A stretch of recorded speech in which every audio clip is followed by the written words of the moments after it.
As you may have noticed, the theme of this service is kindness, changing the world one person at a time. At first, the reading from Psalms doesn't quite seem to fit into this idea. God knew us before we were born and had every day of our lives in a big book somewhere. What's kind or changing about that? Well, I like to imagine that book is absolutely huge, ginormous even. It's big enough to hold the infinite possibilities of choices that we make each moment of our lives, from the little choices like whether or not to have another cookie at coffee hour, to big choices like where we're going and what we're doing after graduation. Through living out these choices and endless possibilities, we change and become more fully who we are. God knows where we start out, the many, many things we might do along the way, and the various places we could end up. The amazing thing to me is that no matter which choices we make and who we become, God still loves us. Yes, even if you do take that extra cookie at coffee hour. As we heard from the 2 Corinthians reading, once people take Christ into their lives, they are reborn. We commemorate this through baptism. Everything old is gone, and that person is able to become someone new. God has given us the same power through reconciliation. Whether or not total reconciliation is the right choice is another sermon altogether. However, when it is, we give that person the chance to become someone new. Perhaps we remember what they did to wrong us, perhaps we don't. Either way, through love, we allow them to change who they are to us.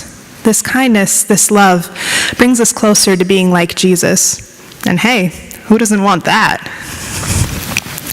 I saw clear examples of this changing kindness on our breakaway trip this year. When we met Jan, she greeted us by saying, straight-faced, "Hi, I'm Harry." Just after we walked into their house, Brian and Jan started telling us all about themselves. They told us about how, around the time they got married, many years ago now, Brian was walking down the road when a car flipped on top of him and squished him. His shoulders are still several inches smaller than they were before. They told us about how they lived in a FEMA trailer after their house was destroyed by Katrina, and how FEMA almost took the trailer back with all their stuff still in it. They told us how a father and son pair of volunteers had been told not to bother with their house, it was too far gone. Those two worked on it anyway, and after they had made the house structurally complete again, they went home to Indiana. Then they and the rest of their family drove back down to Mississippi with all of the furniture this house would need. Couches, chairs, magazine racks with magazines in them, even silverware. This family took Jan and Brian's severely damaged house and made it a home again. Despite losing everything, Jan and Brian still said that they had been blessed. They lost all of their physical stuff, but that meant they kept what mattered. Jan and Brian still keep in contact with that family because they're more than friends now. While we were there, we didn't do much for them, but they were so grateful to have us.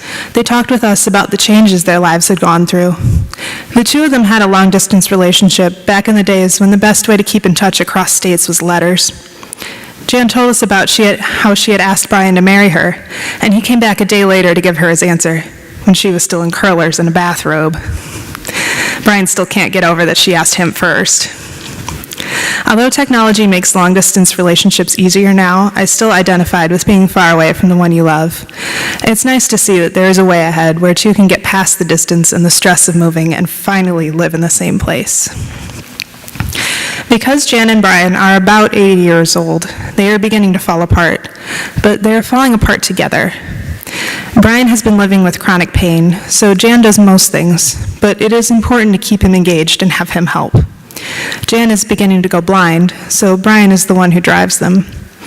And because of Jan's hip replacement, neither of them can really bend over to pick up things anymore. This kind of deterioration is terrifying. Yet the two of them not only greeted us with smiles and good humor, but without any hesitation or depression, they let us know about the other side of their lives. To them, it was just another thing they felt comfortable telling us. This kindness of truly letting us get to know them, although we only spent 2 half days with them, is amazing. To me, this couple will never be just some people I met on breakaway. They will always be Jan and Brian.